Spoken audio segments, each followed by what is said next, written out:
दोस्तों नमस्कार, मैं हूं आपके साथ आपका दोस्त पुनीत। और कैसे हैं आप? उम्मीद करता हूं कि बिल्कुल ठीक ठाक होंगे, मज़े में होंगे। और देश में कोरोना का कहर जारी है, तो इस कहर से अपने आप को बचाए रखिए, सुरक्षित रखिए, क्योंकि आप सुरक्षित रहेंगे तो देश चल सकेगा, समाज चल सकेगा। इसलिए ज़रूरत ना हो तो घरों से बाहर ना निकलिए, कोई काम हो तो घरों से बाहर ना निकलिए, और अगर निकलना भी पड़े तो मास्क पहन कर निकलिए, अपना चेहरा ढक कर निकलिए, सैनिटाइज अपने आप को करते रहें, हाथ धोते रहें, ताकि आपका बचाव हो सके। कॉमेडी कलर्स आप सुनते हैं रेडियो उड़ान पर, मेरे यानी पुनीत के साथ। और आज है शुक्रवार और मैं हो चुका हूं एक बार फिर से आपके लिए ये प्रोग्राम लेकर। और आप रेडियो उड़ान को अपना फीडबैक दे सकते हैं हमारी वेबसाइट www.radioudan.com पर, या हमारी mail@radioudan.com या radioudan@gmail.com पर भी आप अपना फीडबैक दे सकते हैं। हमारे यूट्यूब चैनल को सब्सक्राइब कीजिए, जहां से आप रेडियो उड़ान के प्रोग्राम से रिलेटेड लेटेस्ट अपडेट्स हासिल कर सकते हैं, और हमारे कम्युनिटी कलर्स जैसे प्राइम शोज को लाइव सुन सकते हैं। हमारा यूट्यूब चैनल www.youtube.com/radioudan, हमारा फेसबुक पेज लाइक कीजिए www.facebook.com/radioudan, और इसके साथ साथ हमारे व्हाट्सएप ग्रुप्स में जुड़कर भी आप अपने फीडबैक दे सकते हैं। बहरहाल आपके फीडबैक्स हमें समय समय पर मिलते भी रहते हैं, और उन्हीं फीडबैक्स और सजेशंस के मुताबिक हम अपने प्रोग्राम्स को और अपने इवेंट्स को तैयार किया करते हैं। हमें बहुत ज़्यादा खुशी होती है जब आप हमें अपने सजेशंस और फीडबैक्स देते हैं। और इसके साथ साथ हम आपको ये भी बता दें कि आप हमारे प्रोग्राम हमारी ऐप्स प्ले स्टोर और ऐप स्टोर दोनों से डाउनलोड करके भी सुन सकते हैं, या जो कंप्यूटर यूज़र हैं उनके लिए प्लेलिस्ट हमारी वेबसाइट www.radioudan.com पर अवेलेबल है, जहां से डायरेक्ट प्ले का बटन प्रेस करके भी आप हमें सुन सकते हैं, या हमारी विनैम्प या VLC मीडिया प्लेयर के लिए डिज़ाइन की गई प्लेलिस्ट से भी आप रेडियो उड़ान के प्रोग्राम्स का लुत्फ उठा सकते हैं। तो चलिए अब ज़्यादा बातें न करते हुए शुरू करते हैं प्रोग्राम कम्युनिटी कलर। सबसे पहले सुनते हैं news headlines.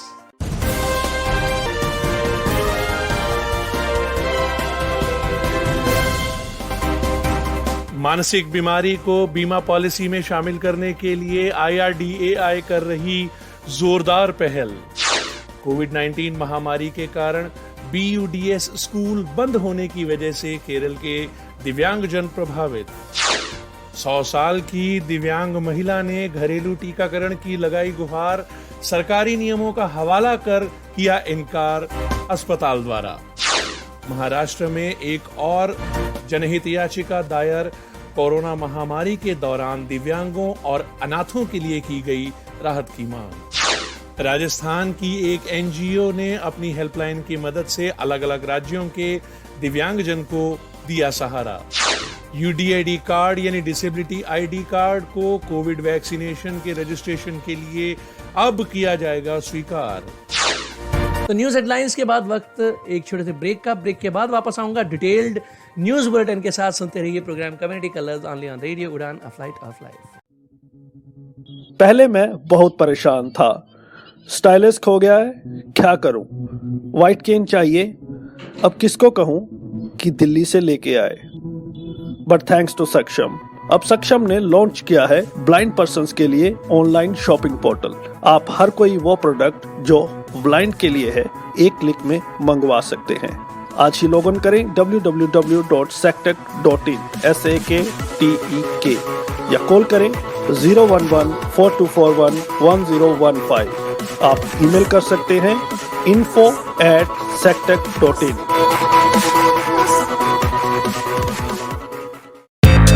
My name is Ajit Wadekar, the former captain of the Indian team. Hi there, this is Vidya Naik, former women's cricketer and also social worker. मैं Umesh Kulkarni, former India test cricketer. And आप सुन रहे हैं radio उड़ान, A flight of life.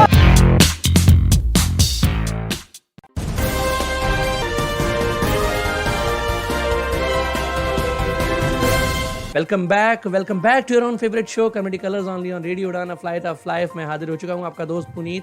Break के बाद और news headlines हो चुकी हैं, और अब आइए चलते हैं डिटेल्ड न्यूज बुलेटिन के साथ गौरी की ओर।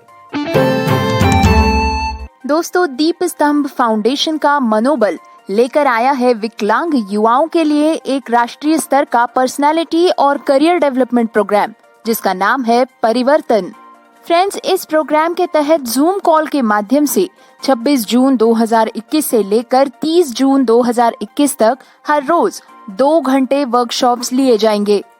इन वर्कशॉप्स के आवेदन के लिए पात्रता मापदंड यानी एलिजिबिलिटी क्राइटेरिया कुछ इस प्रकार है। 17 से 28 वर्ष की आयु वर्ग के विकलांग युवा, कक्षा 12वीं से आगे के विकलांग छात्र, केवल दृष्टिबाधित और ऑर्थोपेडिक विकलांग छात्र ही आवेदन कर सकते हैं। वर्कशॉप अटेंड करने के लिए हिंदी या अंग्रेजी में से कोई एक भाषा आप अच्छी तरह से समझते हो, क्योंकि ये वर्कशॉप्स हिंदी और अंग्रेजी भाषाओं में लिए जाएंगे। दोस्तों, परिवर्तन की इस कार्यशाला में आपको सिखाया जाएगा सोचने की शक्ति यानी पावर ऑफ थिंकिंग, लक्ष्य निर्धारण यानी गोल सेटिंग, योजना और समय प्रबंधन यानी प्लानिंग एंड टाइम मैनेजमेंट, तनाव प्रबंधन यानी स्ट्रेस मैनेजमेंट, संचार कौशल यानी कम्युनिकेशन स्किल्स। इसके अलावा कई मुद्दों पर आपको ट्रेनिंग दी जाएगी, जैसे करियर कैसे चुने और प्रतियोगी परीक्षाएं यानी कॉम्पिटिटिव एग्जाम्स की तैयारी कैसे करें। फ्रेंड्स, परिवर्तन कार्यशाला का संचालन नेशनल लेवल के अनुभवी एक्सपर्ट्स के द्वारा किया जाएगा। याद रहे कि आप अपना आवेदन 24 जून 2021 को रात 10 बजे तक भेज सकते हैं। इसके लिए आवेदन शुल्क है 100 रुपए। पेमेंट के लिए आप गूगल पे या फोन पे कर सकते हैं। इसके लिए नंबर है 7796384113। यूपीआई आईडी है फैयाज अत्तार 1994@OKAxis। दोस्तों, 100 रुपए की ऑनलाइन पेमेंट के बाद आपको एक गूगल फॉर्म भी भरना होगा। प्रवेश प्रक्रिया और फीस के मुद्दों के संबंध में किसी चिंता के मामले में आप कॉल, SMS या व्हाट्सएप कर सकते हैं। इसके लिए नंबर्स है 9657724559 और 8483980416। अगर आपकी कॉल रिसीव नहीं होती है तो कृपया इन नंबर्स पर अपना व्हाट्सएप मैसेज छोड़ दे। आपको ये नंबर्स फिर से बता दे, 9657724559 और 8483980416। दोस्तों, मनोबल भारत का पहला समावेशी सेंट्रलाइज्ड रेसिडेंशियल यानी आवासीय गैर सरकारी संगठन है, जो दिव्यांगों, अनाथों और वंचित युवा वर्ग के लिए चलाया जाता है। मनोबल महाराष्ट्र के जलगांव और पुणे में स्थित है। यहाँ विभिन्न स्पर्धा परीक्षाओं के लिए ऑनलाइन तथा आवासीय प्रशिक्षण प्रदान किया जाता है और देश के युवा वर्ग को परीक्षा तथा तकनीकी परीक्षण के साथ साथ मार्गदर्शन भी किया जाता है। काबिल किंतु वंचित युवाओं के लिए मनोबल उनकी शिक्षा, करियर विकास तथा व्यक्तित्व का विकास करके उन्हें समर्थन प्रदान करता है। मनोबल के बारे में अधिक जानकारी प्राप्त करने के लिए कृपया दीपस्तंभ फाउंडेशन की वेबसाइट पर विजिट करें। ये वेबसाइट है www.deepastambhfoundation.org। या विस्तृत जानकारी के लिए आप ईमेल भी कर सकते हैं deepastambhngo@gmail.com पर। अधिक जानकारी के लिए आप दीपस्तंभ फाउंडेशन के YouTube चैनल पर भी विजिट कर सकते हैं। रेडियो पार्टनर है रेडियो उड़ान, a flight of life. Rajasthan की एक एनजीओ ने अपनी हेल्पलाइन की मदद से अलग अलग राज्यों के दिव्यांगजनों को दिया सहारा। राजस्थान की support foundation for autism and developmental disabilities यानी SFADD ने दिव्यांगजनों के लिए कुछ हेल्पलाइन नंबर्स शुरू किए। कई सुनने में अक्षम लोग इन नंबर्स की सहायता से SFADD के साथ जुड़े। लॉकडाउन में कई राज्यों की सरकारों ने और NGOs ने दिव्यांगों की मदद की है, लेकिन फिर भी कई विकलांग लोगों को तत्काल मदद की जरूरत होती है। जयपुर की support foundation for autism and developmental disabilities दिव्यांगों की मदद के लिए कड़ी मेहनत कर रही है। SFADD की संस्थापिका प्रतिभा भटनागर कहती है कि उन्हें लॉकडाउन शुरू होने पर मदद के लिए कई कॉल्स आते थे।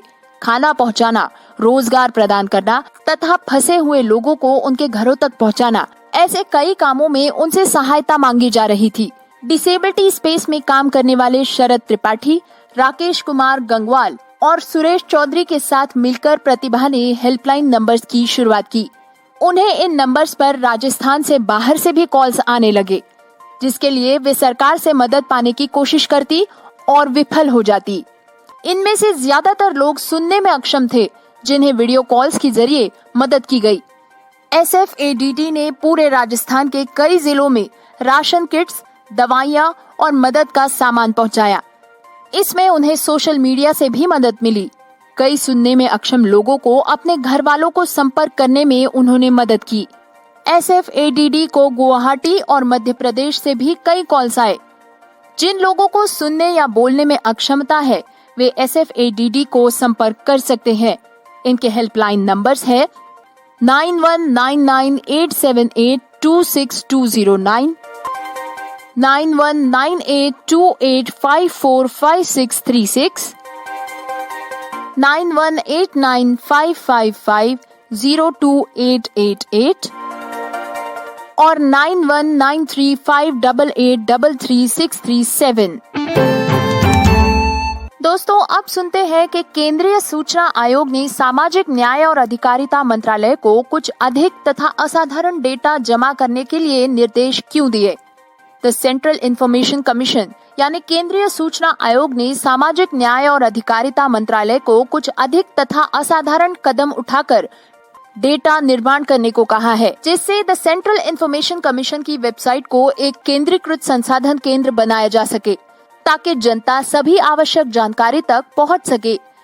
कमीशन ने मंत्रालय के मुख्य जन सूचना अधिकारी चीफ पीपल इंफॉर्मेशन ऑफिसर यानी CPIO से इस मुद्दे को सक्षम प्राधिकारी के सामने रखने को भी कहा है ताकि ये सुनिश्चित किया जा सके कि इस तरह के डेटा को हर महीने अपडेट किया जाए। दोस्तों, दरअसल एल मुरुगनाथम ने 2019 में PWD से संबंधित कुछ मुद्दों पर आयोग के पास जानकारी देने के लिए एक अपील की थी। उन्होंने विकलांगों से जुड़े 15 मुद्दों पर जानकारी मांगी थी। इस पर चीफ पीपल इंफॉर्मेशन ऑफिसर यानी CPIO से मिले जवाब पर वे नाराज हुए और आयोग से दूसरी बार जानकारी देने की अपील भी की।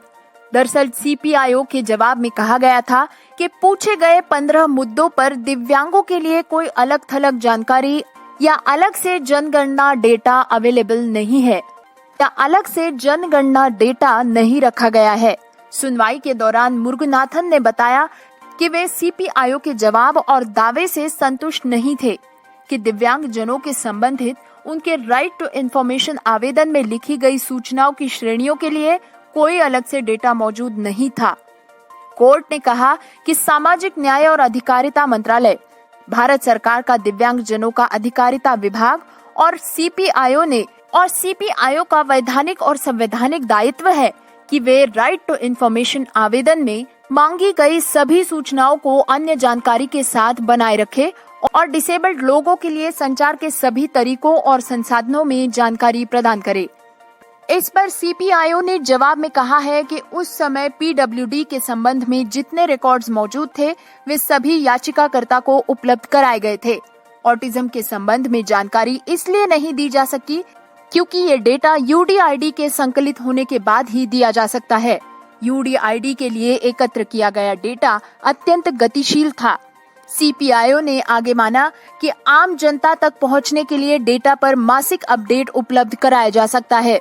आयोग ने पाया कि मुरुगनाथम का मामला विकलांग व्यक्तियों के हित को व्यापक रूप से रिप्रेजेंट करता है। आयुक्त पुन्हानी ने याचिकाकर्ता द्वारा उठाई गई गंभीर चिंताओं को शीघ्रता से देखने और आयोग की सलाह पर ध्यान देने के लिए सामाजिक न्याय मंत्रालय को आदेश दिए। मंत्रालय से आदेश की प्राप्ति के 45 दिनों के भीतर ही अपीलकर्ता को आयोग द्वारा निर्देशित सूचना मुफ्त में उपलब्ध कराने को भी कहा गया है। अब UDID कार्ड यानी डिसेबिलिटी आइडेंटिफिकेशन कार्ड को कोविन ऐप पर टीकाकरण के पंजीकरण के लिए फोटो आईडी के रूप में स्वीकार किया जाएगा। मंत्रालय ने राज्यों और केंद्र शासित प्रदेशों को सलाह दी है कि वे टीकाकरण तक पहुंचने के लिए एक फोटो आईडी के रूप में UDID कार्ड के उपयोग को व्यापक रूप से प्रचारित करें। केंद्र ने कहा कि UDID कार्ड में नाम, जन्म का वर्ष, लिंग और व्यक्ति की तस्वीर जैसी सभी आवश्यक विशेषताएं मौजूद है। ये कोविड-19 टीकाकरण में पहचान के उपयोग के मानदंडों को पूरा करता है। इसीलिए केंद्र ने सोमवार को राज्यों से कोविन 2.0 पर पंजीकरण के लिए विशिष्ट विकलांगता पहचान यानी UDID कार्ड को फोटो आईडी के रूप में शामिल करने को कहा है। विकलांग व्यक्तियों के लिए टीकाकरण तक पहुंच को अधिक सुविधाजनक बनाने के लिए ये निर्णय लिया गया है। इस साल फरवरी में केंद्रीय स्वास्थ्य मंत्रालय द्वारा पहले जारी किए गए दिशा निर्देशों के अनुसार सभी लाभार्थी पहुंच के तरीकों की परवाह किए बिना आधार कार्ड, चुनावी फोटो पहचान पत्र जैसे फोटो आईडी को ले जाने के लिए बंधन मुक्त नहीं थे। लेकिन अब मंत्रालय ने राज्यों और केंद्र शासित प्रदेशों को दी सलाह के अनुसार टीकाकरण के लिए फोटो आईडी के रूप में यूडीआईडी कार्ड को भी स्वीकार किया जाएगा। दोस्तों, अब सुनते हैं भारत की वुमेन विद डिसेबिलिटीज की टीकाकरण तक पहुंच के बारे में एक रिपोर्ट। जैसा कि हम सभी जानते हैं कि भारत कोविड-19 वायरस की अत्यधिक खतरनाक दूसरी लहर का सामना कर रहा है। नागरिकों और फ्रंट लाइन वर्कर्स के लिए समान रूप से स्थिति बहुत ही चिंताजनक बनी हुई है। मरीजों के बोझ के तले दबी स्वास्थ्य व्यवस्था चरमरा गई है। कई अस्पतालों में ऑक्सीजन और महत्वपूर्ण दवाओं के साथ साथ बेड्स की कमी भी महसूस की जा रही है। कोविड से रिलेटेड डेटा बहुत ही परेशान करने वाला है। भारत 1.2 बिलियन लोगों के साथ दुनिया का दूसरा सबसे अधिक आबादी वाला देश है। भारत की जनसंख्या में 2.2% लोग विकलांग है और इनमें से 1.9% लोग महिला आबादी है। पीडब्ल्यूडी कोरोना वायरस से असमान रूप से प्रभावित होते हैं। ऐसे में वुमेन विद डिसेबिलिटीज को भी कोविड महामारी के कारण कड़ी चोट खानी पड़ी है। मार्च 2020 में वुमेन एनेबल्ड इंटरनेशनल द्वारा किए गए वैश्विक मानवाधिकार सर्वेक्षण से पता चला कि कोविड-19 से संबंधित लॉकडाउन के कारण स्वास्थ्य देखभाल, सहायता, भोजन और स्वच्छता वस्तुओं तक पहुंच से भी खतरा बढ़ गया है। रोजगार का नुकसान हुआ है। इससे वुमेन विद डिसेबिलिटीज के लिए सामाजिक सुरक्षा की मौजूदा कमी बढ़ गई है। इसके अलावा भारत में कोविड-19 से जुड़ा विकलांग व्यक्तियों का डेटा अलग से मेंटेन नहीं किया जा रहा है। तो ऐसे में वुमेन विद डिसेबिलिटीज के लिए कोई अलग से डेटा या टीकाकरण नीतियों की उम्मीद कैसे की जा सकती है? भारत एक पितृसत्तात्मक देश है। इसका दृष्टिकोण महिलाओं के जीवन के प्रत्येक पहलू को प्रभावित करता है, जिसमें स्वास्थ्य देखभाल और टीकाकरण भी शामिल है। इससे वुमेन विद डिसेबिलिटीज के जीवन पर दोगुना प्रभाव पड़ रहा है। ग्रामीण क्षेत्रों में मौजूद वुमेन विद डिसेबिलिटीज को टीके की पहुंच में बाधाओं का सामना करना पड़ सकता है। कोविन प्लेटफॉर्म पर रजिस्टर करने के लिए आईडी का प्रमाण दिखाने की आवश्यकता वुमेन विद डिसेबिलिटीज को गंभीर चिंताओं में डाल सकती है, क्योंकि इसके लिए उन्हें अलग से दस्तावेज जारी करने होंगे। हालांकि सरकार ने बिना आईडी के टीकाकरण के लिए भी दिशा निर्देश जारी किए हैं, लेकिन ऐसा लगता है कि उन्हें स्थानीय अधिकारियों के विवेक पर छोड़ दिया गया है। दलित वुमेन विद डिसेबिलिटी को जाति आधार भेदभाव और कलंक के कारण बाहर रखा जा सकता है, जो आज भारत में बहुत प्रचलित है। इसमें अन्य मुद्दे भी शामिल है, जैसे कि वुमेन विद डिसेबिलिटीज के बीच कम हो रही साक्षरता का दर स्थिति को और गंभीर बना देता है।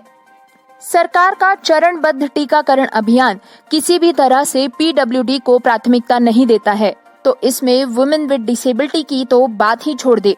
पीडब्ल्यूडी के टीकाकरण को प्राथमिकता देने के लिए अदालतों में भारतीय विकलांगता अधिकार कार्यकर्ताओं ने आयु सीमा को हटाने की मांग की है और ये मांग भी की गई है कि पीडब्ल्यूडी की देखभाल करने वालों को प्राथमिकता से टीके लगाए जाए।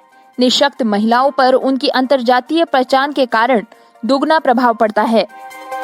विकलांग दलित महिलाएं और जो गैर दस्तावेजी या ग्रामीण क्षेत्रों में रहने वाली महिलाएं हैं, उन्हें टीकाकरण में पहुंच और बाधाओं का सामना करना पड़ सकता है। इसके अलावा टीकाकरण के बारे में निर्णय लेना और सुलभ जानकारी प्राप्त करना भी मुश्किल है। इस वजह से ग्रामीण इलाकों में वैक्सीन को लेकर काफी झिझक देखने को मिल रही है। वुमेन विद डिसेबिलिटीज के लिए इसका मतलब ये है कि यदि उनके परिवार के सदस्य वैक्सीन प्राप्त करने के लिए हिचकिचाते हैं, तो उन्हें भी वैक्सीन प्राप्त करने से रोका जा सकता है।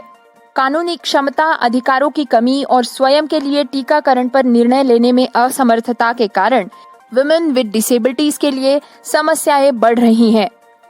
टीकाकरण के लिए वुमेन विद डिसेबिलिटीज को प्राथमिकता दी जानी चाहिए। उनकी एक अलग से सूची बनाकर उनकी सहमति भी मांगी जानी चाहिए। टीकाकरण के संबंध में सुलभ जानकारी सुनिश्चित की जानी चाहिए और ये भी सुनिश्चित किया जाना चाहिए कि विमेन विद डिसेबिलिटीज के पास टीकाकरण केंद्र तक आने जाने के लिए मुफ्त या रियायती दरों पर परिवहन सेवा भी उपलब्ध हो। अंत में वुमेन विद डिसेबिलिटीज को टीकाकरण के लिए प्रोत्साहित किया जाना चाहिए और टीकाकरण से जुड़ी अधिकतर महत्वपूर्ण जानकारी उनके पास पहुंचाई जानी चाहिए। मानसिक बीमारी के उपचार को बीमा पॉलिसी के दायरे में शामिल करने के लिए IRDAI कर रही है जोरदार पहल। WHO स्वास्थ्य को शारीरिक, आध्यात्मिक, मानसिक और सामाजिक आयामों के मिले जुले रूप में परिभाषित करता है।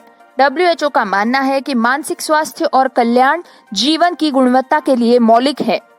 भारत विकलांग लोगों के लिए अधिकारों पर संयुक्त राष्ट्र सम्मेलन यानी UN कन्वेंशन का एक हस्ताक्षर करता है, जिसने मानसिक विकार या अन्य विकलांग लोगों के खिलाफ भेदभाव को मना किया है। मानसिक स्वास्थ्य देखभाल अधिनियम 2017 29 मई 2018 को लागू किया गया था, जिसका उद्देश्य मानसिक बीमारी वाले व्यक्तियों के लिए मानसिक स्वास्थ्य की देखभाल, सेवाएं प्रदान करना और ऐसे व्यक्तियों के अधिकारों की रक्षा करना तथा इन्हें बढ़ावा देना और पूरा करना है। अधिनियम की शुरुआत ने न केवल मानसिक बीमारी से पीड़ित व्यक्तियों की सुरक्षा के महत्व को समझने की मदद की है, बल्कि समाज को ये समझाने में भी मदद की है कि मानसिक बीमारी वाले व्यक्तियों को सम्मानजनक जीवन का पूरा अधिकार है। भारतीय बीमा नियामक और विकास प्राधिकरण यानी IRDAI अधिनियम 1999 के तहत व्यक्तिगत बीमा क्षेत्र के सभी पहलुओं को नियंत्रित करता है। IRDAI के पास विभिन्न बीमा कंपनियों के द्वारा बेचे जाने वाले सभी बीमा उत्पादों पर पर्यवेक्षी क्षेत्राधिकार होते हैं।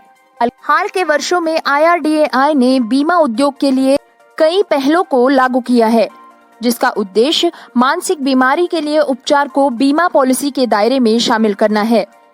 साथ ही इस तथ्य पर भी ध्यान देना चाहिए कि बीमा अधिनियम के तहत स्वास्थ्य बीमा व्यवसाय उन बीमारियों की कवरेज को प्रतिबंधित नहीं करती है जो मानसिक या मनोवैज्ञानिक विकार है। हालांकि भारतीय बीमा कंपनियों ने स्वास्थ्य बीमा योजनाओं को बढ़ावा देने के लिए जो केवल अस्पताल में भर्ती होने और शारीरिक बीमार से संबंधित चिकित्सा है, उस लागत को कवर किया है। और भारत में स्वास्थ्य बीमा पॉलिसियों ने एक ऐतिहासिक और स्पष्ट रूप से सभी प्रकार की मानसिक बीमारियों और उपचारों को इन पॉलिसी से बाहर रखा है। इस तरह के बहिष्कारों यानी बैन्स को दूर करने के लिए अधिनियम के प्रावधानों को प्रभावी करने के लिए IRDAI ने 16 अगस्त 2018 को परिपत्र जारी किया था, जिसमें सभी बीमा कंपनियों को धारा 21 के तहत बीमा के दायरे में मानसिक बीमारी के इलाज को कवर करने के लिए अनिवार्य किया गया था।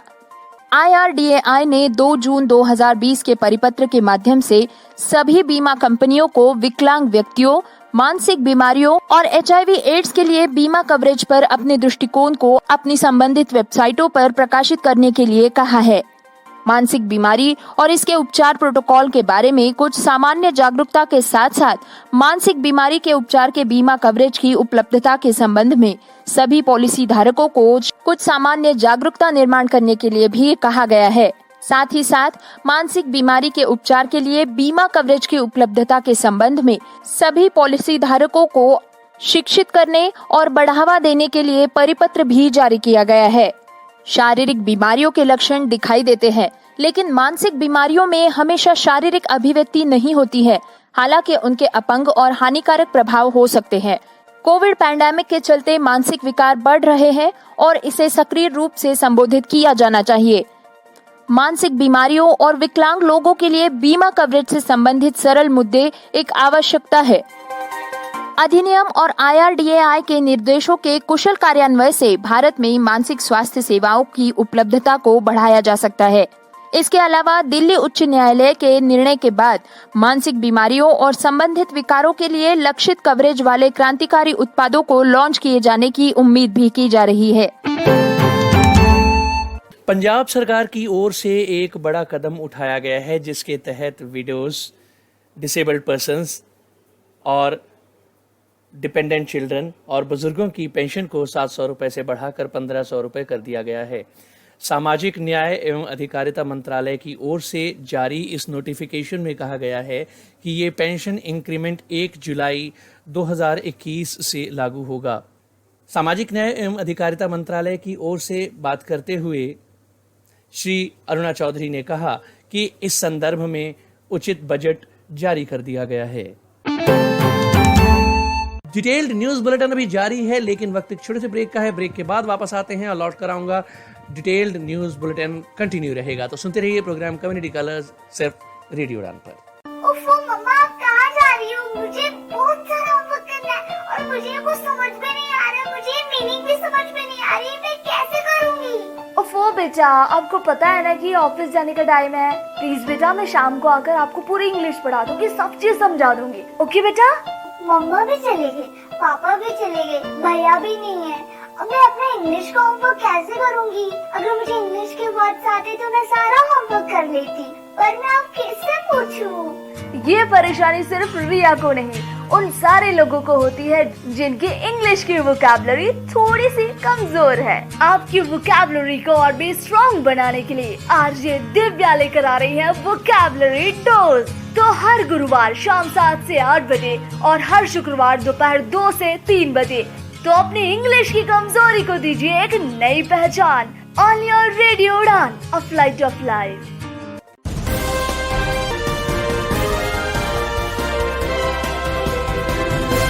प्रोग्राम में फिर से स्वागत। डिटेल्ड न्यूज बुलेटिन जारी है, सुनते रहिए कम्युनिटी कलर्स प्रोग्राम। आगे बहुत कुछ है, my opinion section, community colours का एडिटोरियल भी होगा, लेकिन पहले सुन लेते हैं डिटेल्ड न्यूज बुलेटिन का बाकी हिस्सा। हरियाणा के गुरुग्राम बहरामपुर में स्थित special school captain Chandanlal special school for the blind में दाखिला प्रक्रिया 27 जून 2021 से शुरू होने वाली है। आपको बता दें कि इस विद्यालय में नर्सरी कक्षा से 8वीं कक्षा तक के विद्यार्थियों को शिक्षा प्रदान की जाती है, जिसमें खेल कूद में जूडो, योगा, कंप्यूटर शिक्षण, विज्ञान आदि सम्मिलित हैं। इस विद्यालय में एडमिशन प्रक्रिया 27 जून 2021 से 30 जून 2021 तक आयोजित की जाएगी और सेशन 1 जुलाई 2021 से आरंभ होगा। एडमिशन प्रक्रिया के लिए आने वाले अभिभावक इस बात का ध्यान रखें कि उनके दृष्टिबाधित बालक या बालिका की उम्र 4 से 8 साल की होनी चाहिए। ज्यादा जानकारी के लिए आप परिसंघ की वेबसाइट www.aicb.org.in से संपर्क कर सकते हैं या फिर आप कॉल कर सकते हैं 011-27054-082। कोविड के कारण BUDS स्कूलों के बंद होने से केरल में विकलांग छात्र हो रहे हैं प्रभावित। छात्र न केवल महामारी के बाद गरीबी में फंस गए हैं, बल्कि उनकी सहायता प्रणाली और कई अन्य विकास ठप हो चुके हैं। कोविड-19 के कारण BUDS यानी बर्ड्स स्कूलों के बंद होने के कारण केरल में कई विकलांग छात्र प्रभावित हो रहे हैं। कासरगोड जिले की एनमाकाजे गांव की एक न केवल अपनी आजीविका के बारे में चिंतित थी, बल्कि अपने बेटे की भलाई को लेकर भी वो अब चिंतित है। बौद्धिक रूप से अक्षम 22 वर्षीय मंजुनाथ जिस स्कूल में पढ़ते हैं, वो अनिश्चित काल के लिए बंद कर दिया गया है। वसंती और उनका बेटा मंजुनाथ 2 कमरों की एक झोपड़ी में रहते हैं। वसंती जीवन यापन के लिए घरेलू सहायिका का काम करती है। मंजुनाथ बर्ड स्कूल में एक छात्र थे। जब वसंती अपने काम पर निकलती थी तो स्कूल ने मंजुनाथ को अपने काम पूरे करने में मदद की, लेकिन जब से महामारी आई है केरल भर में BUDS स्कूल्स को बंद कर दिया गया है, जिसके चलते उनके छात्रों और उनके परिवारों को संघर्ष करना पड़ रहा है। ये सिर्फ वसंती और मंजुनाथ की कहानी नहीं है, बल्कि ऐसे 4862 छात्र और परिवार संकट में हैं। BDUS स्कूल बौद्धिक और मनोसामाजिक विकलांग लोगों के लिए एक केंद्र है जो और स्थानीय सरकारी निकायों द्वारा संचालित किया जाता है। ये स्कूल मुख्य रूप से उन लोगों की मदद करते हैं जो गरीबी में है और साथ ही विकलांगता के कारण चुनौतियों का सामना करते हैं। BUDS स्कूलों को जो बात अलग बनाती है वो ये है कि ये परिवार और समुदाय को शामिल करके समर्थन और पुनर्वास का काम करते हैं। एक अन्य केस में एर्नाकुलम जिले के मुजुवन्नूर की थंकमणि ने भी काम पर जाना पूरी तरह से बंद कर दिया, क्योंकि वो अपने 25 वर्षीय बेटे अय्यप्पा दास को घर पर अकेला नहीं छोड़ सकती। अय्यप्पा दास बौद्धिक और शारीरिक रूप से विकलांग है और मुजुवन्नूर BUDS स्कूल के छात्र हैं। हम सरकार से मिलने वाली मुफ्त राशन किट से जीवित रहते हैं। स्कूल से हमें अय्यप्पा दास के लिए एक किट मिलती है। चूँकि वो चल नहीं सकता, इसीलिए मैं उसे अपने कार्यस्थल पर नहीं ले जा पाऊंगी। मुझे हमेशा उसके साथ रहने की जरूरत है।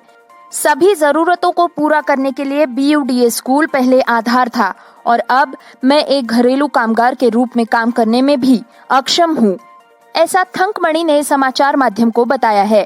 केरल सरकार ने स्कूल के बंद होने पर विशेष स्कूली छात्रों को सीखने में संलग्न करने के लिए थेनुकुडू लर्निंग एप्लीकेशन लॉन्च किया था। लेकिन एक BUDS स्कूल के शिक्षक कहते हैं कि जब नियमित स्कूली छात्र ऑनलाइन कक्षाओं के माध्यम से सीख नहीं पा रहे हैं तो अक्षम छात्राओं के लिए ये कितना कठिन होगा।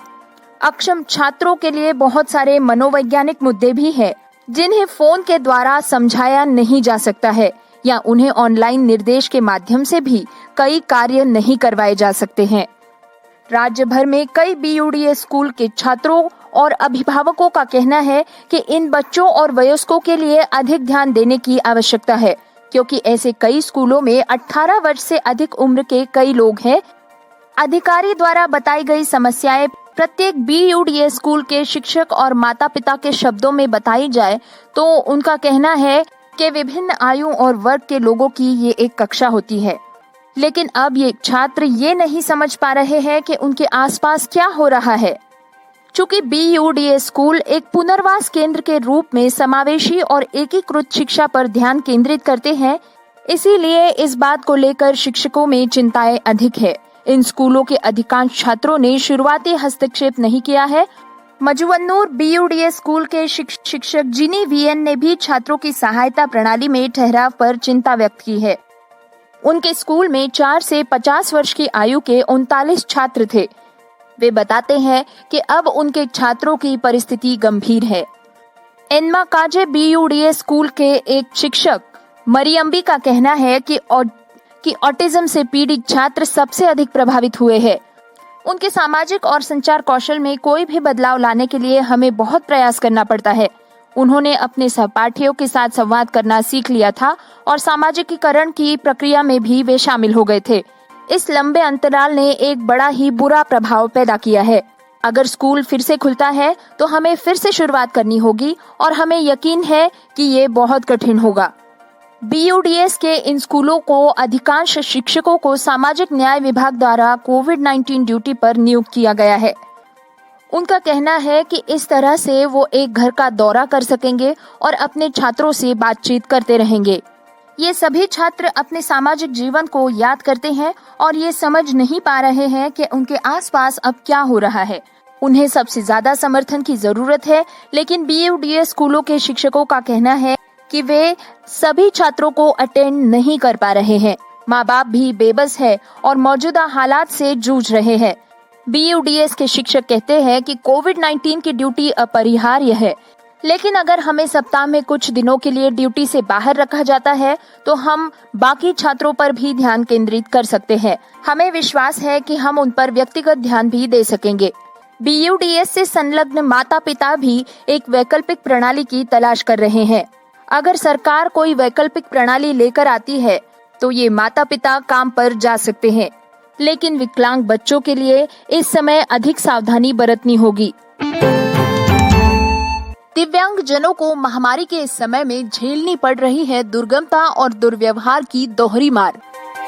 फ्रेंड्स, इस पैंडेमिक के दौरान केंद्र सरकार द्वारा पर्याप्त सहायता न मिलने के कारण कई दिव्यांगजन गरीबी की कगार पर आ चुके हैं।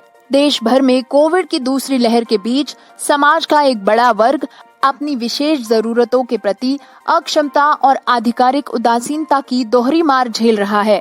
Centre for promotion of social justice के साथ काम करने वाली सुधा राममूर्ति ने बताया कि उनके पास चेन्नई से ऐसे कई मामले आए हैं जहां कोविड संक्रमित हो जाने पर दिव्यांगों और उनके परिवारजनों को सरकारी मदद की जरूरत थी।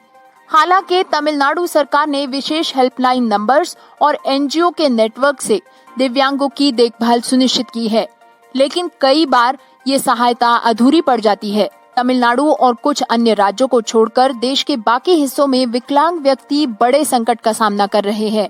2011 की जनगणना के अनुसार भारत में कुल 26.8 मिलियन विकलांग लोग हैं, जो कि आयरलैंड, न्यूजीलैंड, ऑस्ट्रेलिया, उरुग्वे और कुवैत की संयुक्त आबादी से भी अधिक है। विकलांगता कार्यकर्ताओं की ये शिकायत है कि सरकार के दिए दिशा निर्देश विकलांगता समावेशी नहीं है। गिने चुने दिशा निर्देश दिव्यांगजनों के लिए जारी किए गए हैं और फिर भी ये बामुश्किल ही लागू किए गए हैं। सरकारी दिशा निर्देशों का कार्यान्वयन अलग अलग राज्यों में भिन्न रूप से हो रहा है। इसीलिए अधिकांश दिव्यांगजनों ने सरकार से मिल रही मदद और समर्थन को महसूस नहीं किया है। पिछले साल लॉकडाउन के चलते दिव्यांगों पर पड़े प्रभाव पर 2 प्रमुख रिसर्च रिपोर्ट प्रकाशित हुई थी।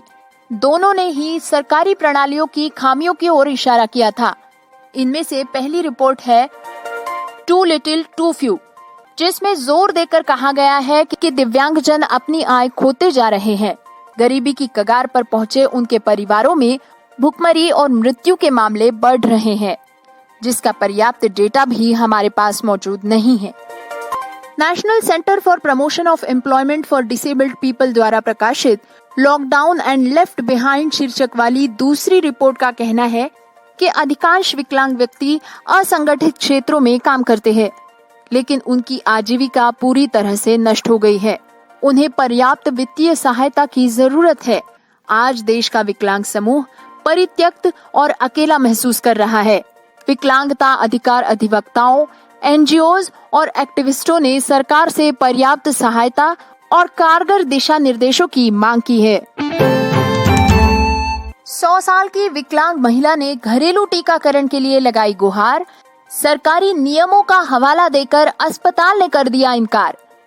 दोस्तों, दक्षिण दिल्ली में रहने वाली 100 वर्षीय पद्मा रंगनाथन लकवाग्रस्त है और चल नहीं सकती। उन्होंने अस्पताल के कर्मचारियों से घर पर ही टीका लगाने का अनुरोध किया है। उनके घर से कुछ ही दूरी पर मैक्स सुपर स्पेशलिटी अस्पताल है, जहां टीकाकरण अभियान जोरों पर चल रहा है। पद्मा जी की बेटी डॉक्टर रीना ने अस्पताल के कर्मचारियों को उनकी मां को घर पर ही टीका लगाने का अनुरोध किया, लेकिन अस्पताल कर्मचारियों ने राज्य सरकार के मानदंडों का हवाला देते हुए घर पर टीका लगाने की अनुमति नहीं दी।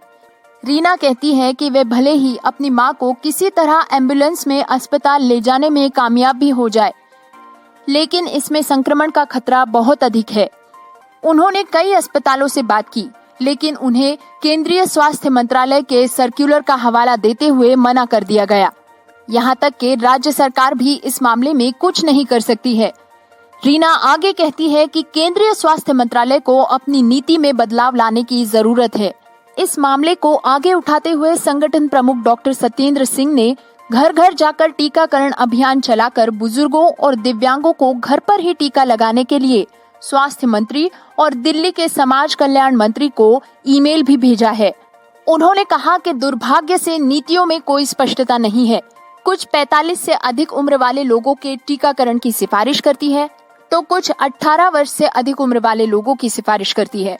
गंभीर विकलांग और बुजुर्ग लोगों को अभी भी स्पष्ट रूप से टीकाकरण के निर्देशों का पता नहीं चल पाया है।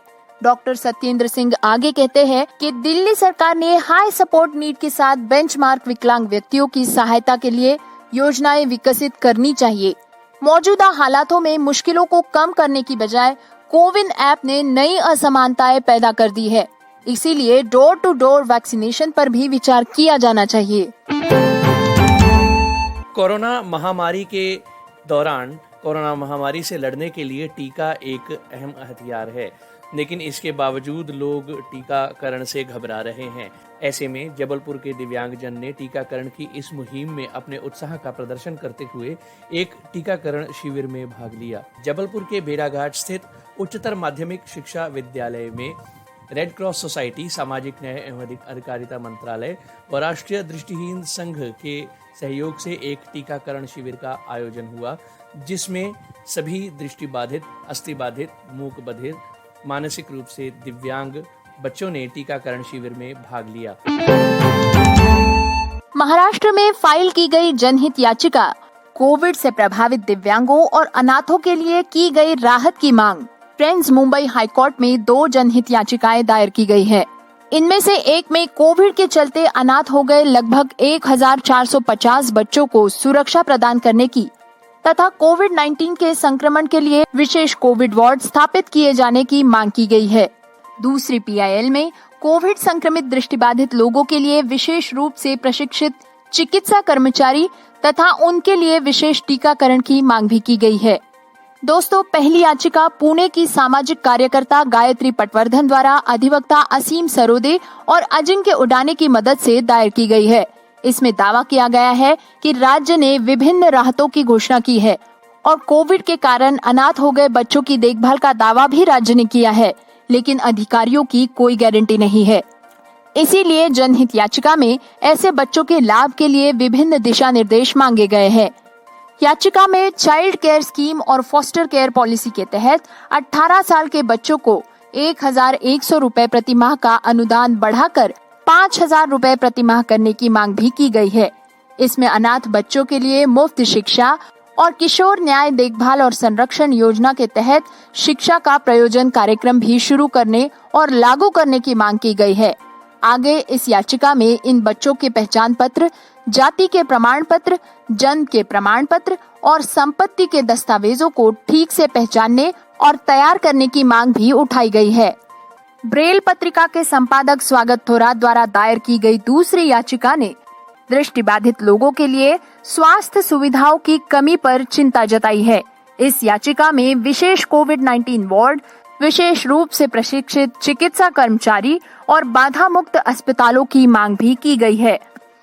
इसके तहत राज्य के दृष्टिबाधित लोगों का डेटा संगठित किए जाने का अनुरोध भी किया गया है। जिन दृष्टिबाधितों ने कोविड के कारण दम तोड़ दिया, उनके परिवारों को सरकारी योजनाओं के माध्यम से मुआवजा देने की मांग की गई है।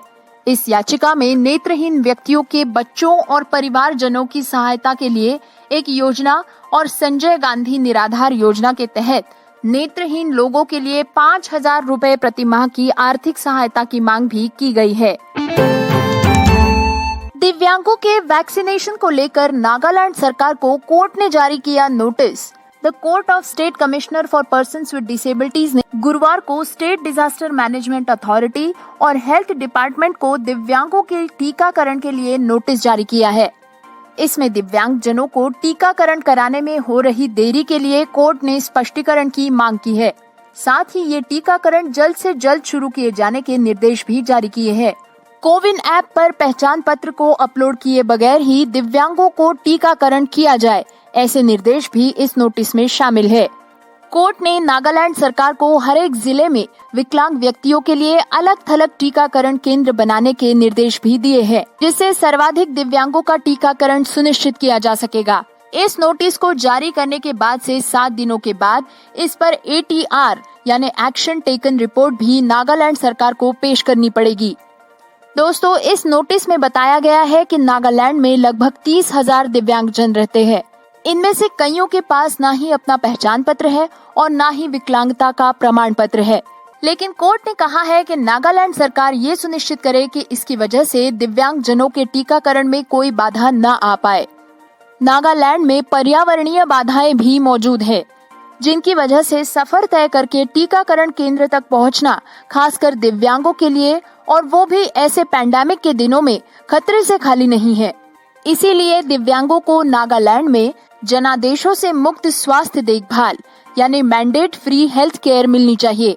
दिव्यांगों को यहाँ पर बाधा मुक्त पहुँच और उपस्थिति में प्राथमिकता मिलनी चाहिए। तो डिटेल न्यूज़ बुलेटिन में आपने अब तक की जो इस वीक की खास खबरें सुनी और उम्मीद करते हैं कि आपको नई नई अपडेट्स ज़रूर मिली होंगी। और हम हमेशा कहते हैं कि आप भी अगर कोई अपडेट हम तक पहुंचाना चाहते हैं तो mail@radioudan.com या radioudan@gmail.com पर भी आप हमें न्यूज़ भेज सकते हैं, और हमारी कोशिश होगी कि उस न्यूज़ को वेरीफाई करके इस प्रोग्राम में हम शामिल करें। तो बहरहाल डिटेल न्यूज़ बुलेटिन के बाद वक्त एक ब्रेक के बाद वापस आएंगे। ब्रेक के उस पार होगा सेक्शन आवर ओपिनियन या हमारी राय दानिश महाजन के साथ। तो सुनते रहिए programme community colours only on radio उड़ान, अ फ्लाइट ऑफ लाइफ।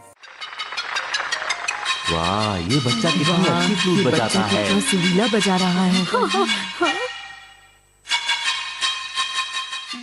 मेरा नाम है शिंचन नोहारा और मैं 5 साल का हूँ और आप सुन रहे हैं रेडियो उड़ान और फ्लाइट ऑफ लाइफ। सारे इसे मिलकर सुनिएगा क्योंकि मैं भी इसे सुनता हूँ। ये शिंचन कहाँ से आ गया? जोर से घूमे हम तुम झूमे, नाचो नाचो और सबको घुमा दो।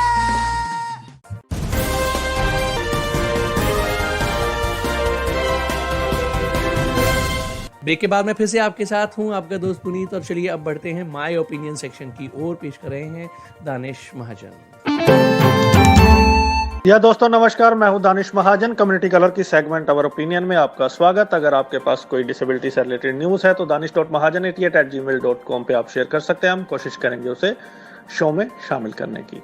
दोस्तों, यूनिवर्सिटी ग्रांट कमीशन ने रिसेंटली एक ड्राफ्ट नोट रिलीज किया था मई महीने में, जिसमें blended mode of teaching and learning के बारे में उन्होंने जिक्र किया है। 6 जून तक इस पे लोगों के कमेंट उन्होंने मांगे थे, फीडबैक दीजिए अगर आप चेंज करते हैं।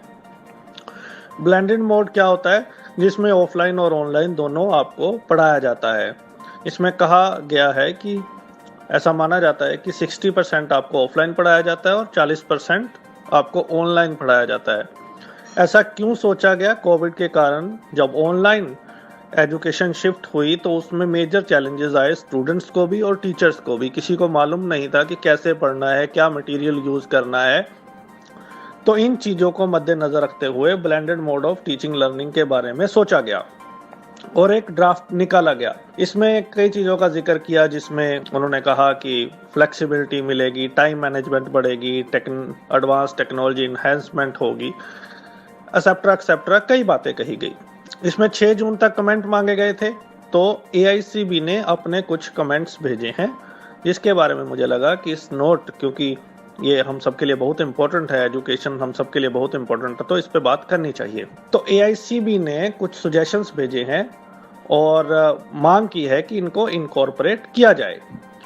AICB ने कहा है कि पहले उन्होंने अपनी ऑर्गेनाइजेशन को इंट्रोड्यूस किया है कि हम विजुअली इम्पेयर्ड के लिए काम करते हैं, 40 सालों से लगभग काम कर रहे हैं और हमारे ये कंसर्न्स हैं। उन्होंने कहा कि इसमें कई चीजें बहुत अच्छी हैं, लेकिन प्रॉब्लम ये है कि पर्सन्स विद डिसेबिलिटीज को पूरी तरह से इग्नोर किया गया है। उन्होंने कहा कि जैसे RPD act section 32 5% reservation in higher institutes, educational institutes की बात करता है, और 4% सेक्शन 34 ऑफ RPD 4% रिजर्वेशन की बात करता है इन जॉब्स।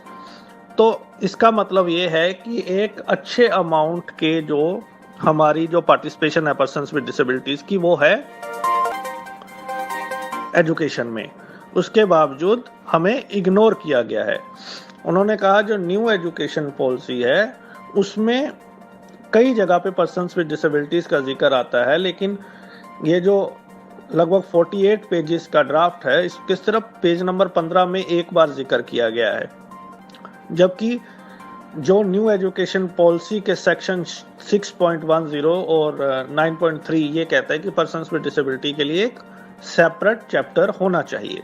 क्या कंसर्न रेज किया उन्होंने ये कहा कि जो ब्लेंडेड मोड ऑफ एजुकेशन है, इसमें सबसे पहले कि आपको ये इंश्योर करना पड़ेगा कि जो भी मटेरियल हो या जो भी वेबसाइट्स ऐप्स हो वो पूरी तरह से एक्सेसिबल होनी चाहिए। उसमें WCAG 3.0 गाइडलाइंस को फॉलो किया जाना चाहिए और इंश्योर किया जाना चाहिए कि वो पूरी तरह से एक्सेसिबल है, पर्सन्स विद डिसेबिलिटी यूज कर सके और पर्सन्स विद डिसेबिलिटीज के साथ उसको चेक भी करवाया जाए। दूसरा, उन्होंने कहा कि ये सारी चीजें स्क्रीन रीडर कंपैटिबल होनी चाहिए, स्क्रीन रीडर के साथ काम करनी चाहिए। तीसरा, उन्होंने मांग की है कि जो टीचर और स्टूडेंट्स है उन्हें इक्विपमेंट प्रोवाइड करवाई जानी चाहिए, क्योंकि ब्लेंडेड मोड ऑफ एजुकेशन में आपको लैपटॉप चाहिए, मोबाइल चाहिए, इंटरनेट चाहिए, वो सारी चीजें चाहिए, तो सब बच्चे अफोर्ड नहीं कर सकते हैं। तो ये आपको इसकी प्रोविजन रखनी चाहिए कि ये उनको प्रोवाइड करवाया जाए। चौथा, उन्होंने कहा कि जो PPT प्रेजेंटेशन देते हैं टीचर्स, तो ये इंश्योर किया जाना चाहिए कि जब वो PPT प्रेजेंटेशन दे तो साइमल्टेनियसली साथ ही साथ उसको पढ़ें भी वो, ताकि विजुअली इम्पेयर्ड को पता चलता रहे कि प्रेजेंटेशन में क्या हो रहा है।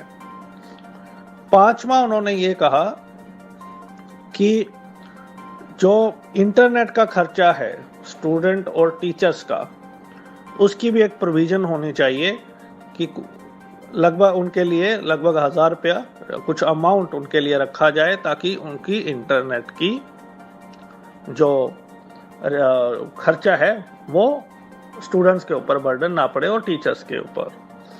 मुझे लगता है ये बहुत अच्छे सुजेशंस हैं और मच नीडेड है। AICB ने अपना ड्राफ्ट नोट सब अपने सुजेशन सबके साथ शेयर किए, इसके लिए भी उनको धन्यवाद। मुझे इसमें सिर्फ एक दिक्कत लगती है, मेरा पर्सनल ओपिनियन है, तो मुझे it may be controversial for some people. मुझे लगता है जो इन्होंने एक सुजेशन दी है टीचर और स्टूडेंट्स के इंटरनेट के खर्चे की प्रावधान होना चाहिए, मुझे लगता है वो स्टूडेंट्स के लिए तो बिल्कुल सही है, लेकिन टीचर्स के लिए मुझे लगता है कि ये सही नहीं है ये मांग, क्योंकि मैं भी गवर्नमेंट जॉब करता हूँ, तो बहुत सारे लोग आप गवर्नमेंट जॉब करते हैं, तो हमें सैलरी दी जाती है और अगर हम इंस्टीट्यूट से पढ़ाएंगे तो ऑब्वियसली इंस्टीट्यूट इंटरनेट प्रोवाइड करवाएगा। तो कहीं ना कहीं टीचर्स को इसके लिए इन्वॉल्व करना, मेरे को लगता है कि ये हम फिर चैरिटी मॉडल की ओर शिफ्ट हो रहे हैं। स्टूडेंट्स के लिए मैं कह रहा हूँ कि ये बिल्कुल सही है, लेकिन इस प्रावधान में टीचर्स को डालना मुझे थोड़ा सा सही नहीं लगा। हो सकता है कि बहुत सारे टीचर्स अभी से गालियां देना शुरू कर दें और मेरी बात से सहमत ना हो, क्योंकि जो टीचर्स हैं, जैसा मैंने कहा, आजकल घर में और हर जगह इंटरनेट होता ही है। अगर टीचर हैं तो टीचर्स को तो सैलरी मिलेगी, स्टूडेंट्स को तो नहीं मिलता है, स्कॉलरशिप टाइम पे नहीं आती है, बहुत सारे मिलती नहीं है कई लोगों को, तो स्टूडेंट्स के लिए बहुत ज़रूरी है। लेकिन ये हमारा भी कर्तव्य है, और मैंने कुछ टीचर से बात भी कही, कुछ प्रोफेसर से, कुछ टीचर से बात की, उन्होंने कहा कि हम भी इसके फेवर में नहीं हैं, लेकिन ठीक है डाला ये, we don't want to make it controversial, क्योंकि ये ऑर्गेनाइजेशन की AICB की अपनी ही राय है, लेकिन इसको अवॉइड किया जा सकता था टीचर्स को। तो ये कंसेप्ट नोट था, मुझे लगा कि आपके साथ शेयर करना चाहिए क्योंकि ये बहुत इंपॉर्टेंट है। तो अगले सप्ताह फिर मिलूंगा किसी और टॉपिक के साथ, तब तक दीजिए इजाजत, गुड नाइट, शब खैर। सुनते रहिए रेडियो उड़ान फ्लाइट ऑफ लाइफ। उम्मीद करेंगे कि आपको ये सेक्शन, ये सेगमेंट पसंद ज़रूर आया होगा और आप अपना फीडबैक इस सेक्शन और पूरे प्रोग्राम के मुताल्लिक हमें ज़रूर देंगे। और फीडबैक देने के जो तरीके हम पहले प्रोग्राम की शुरुआत में बता चुके हैं, तो आप किसी भी तरीके से अपना फीडबैक हमें भेज सकते हैं। प्रोग्राम के अब अंजाम का वक्त हो रहा है, लेकिन चलते चलते जॉब अलर्ट्स। दोस्तों, चंडीगढ़ में the institute of microbial technology IM tech ने टेक्निकल असिस्टेंट के पोस्ट के लिए रिक्ति की घोषणा की है। इसके लिए मिनिमम क्वालिफिकेशन ग्रेजुएशन है तथा आवेदन की अंतिम तारीख 15 जुलाई 2021 है और जॉब लोकेशन चंडीगढ़ है। सभी leprosy cured persons, locomotor disability, orthopedically handicap by one leg, dwarfism, cerebral palsy वाले उम्मीदवार इस पोस्ट के लिए आवेदन कर सकते हैं। अधिक जानकारी के लिए www.sarthakindia.org यानी कि सार्थक एजुकेशनल ट्रस्ट की जॉब पोर्टल पर विजिट करें।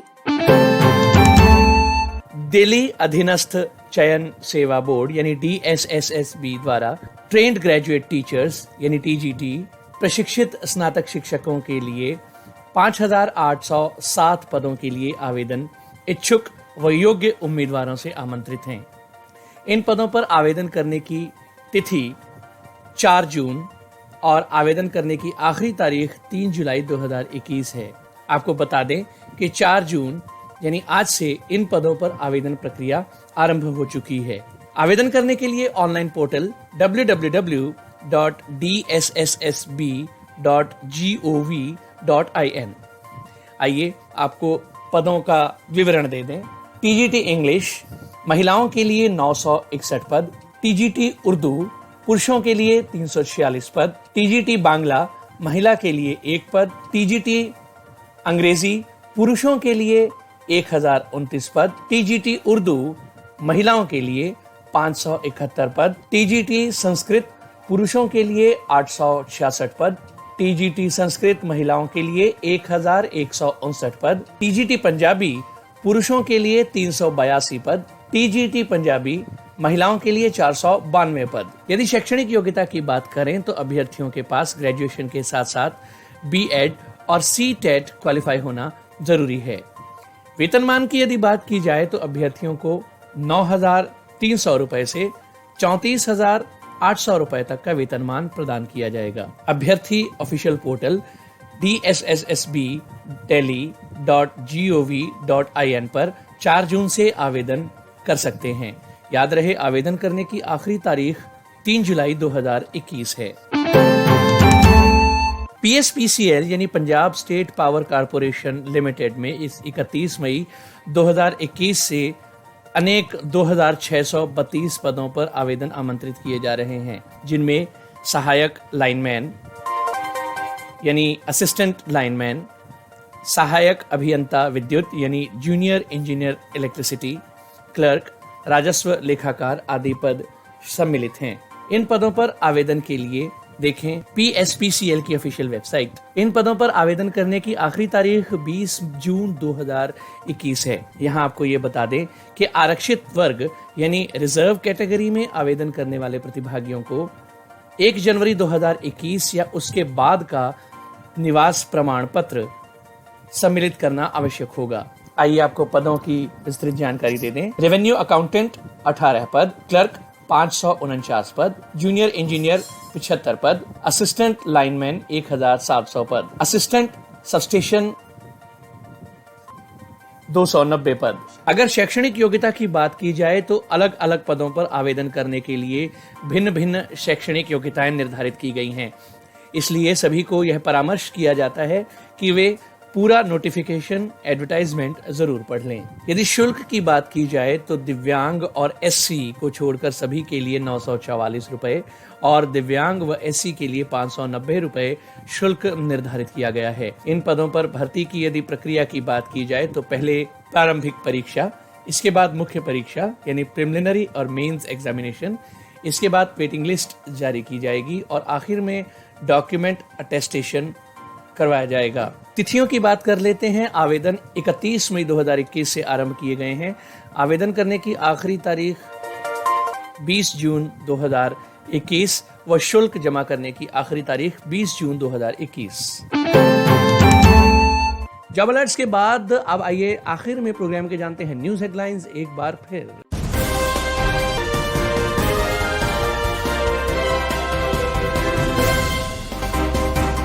मानसिक बीमारी को बीमा पॉलिसी में शामिल करने के लिए IRDAI कर रही जोरदार पहल। कोविड-19 महामारी के कारण BUDS स्कूल बंद होने की वजह से केरल के दिव्यांगजन प्रभावित। 100 साल की दिव्यांग महिला ने घरेलू टीकाकरण की लगाई गुहार, सरकारी नियमों का हवाला कर किया इनकार अस्पताल द्वारा। महाराष्ट्र में एक और जनहित याचिका दायर, कोरोना महामारी के दौरान दिव्यांगों और अनाथों के लिए की गई राहत की मांग। राजस्थान की एक NGO ने अपनी हेल्पलाइन की मदद से अलग अलग राज्यों के दिव्यांगजन को दिया सहारा। UDID कार्ड यानी डिसेबिलिटी ID कार्ड को कोविड वैक्सीनेशन के रजिस्ट्रेशन के लिए अब किया जाएगा स्वीकार। तो इसी के साथ मुझे यानी पुनीत को आज का प्रोग्राम खत्म करने की दीजिए इजाजत। बाय बाय, गुड नाइट, शब्बा खैर, जय हिंद, जय भारत।